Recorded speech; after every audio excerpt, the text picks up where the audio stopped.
ఓం నమ శివాయ. శ్రీ లలితా సహస్రనామ స్తోత్ర పారాయణలో భాగంగా ఈరోజు 11వ శ్లోకం.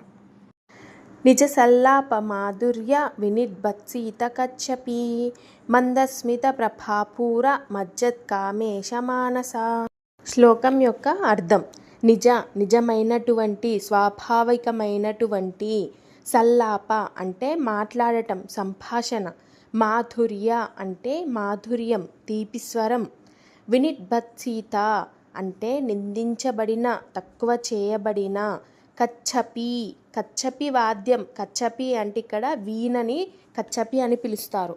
మందస్మిత మృదువైనటువంటి నవ్వు, ప్రభాపూర కాంతి ప్రవాహం, మజ్జత్ మునిగిపోయిన, కామేశ్వరుడు అంటే ఆ పరమేశ్వరుడు శివుడు, మానస మనస్సు. మొత్తం అర్థం చూద్దాము. అమ్మవారి మాటలు నిజమైన మాధుర్యంతో అంత తీయగా ఉంటాయి. ఆమె మాటల తీపి విని వీణ స్వరం కూడా తక్కువగానే అనిపిస్తుంది. ఆమె నవ్వులోంచి వచ్చే కాంతి అంత మృదువుగా ఉంటుంది. కామేశ్వరుడి మనస్సు అంటే ఆ పరమేశ్వరుడి మనస్సు దానిలో మునిగిపోతుంది. అంటే ఆమె నవ్వులో ఆ పరమేశ్వరుడి మనస్సు కూడా పూర్తిగా లీనమైపోతుందన్నమాట ఈ శ్లోకం యొక్క అర్థం. ఈ వీడియో మీకు నచ్చినట్లయితే తప్పక లైక్ చేయండి.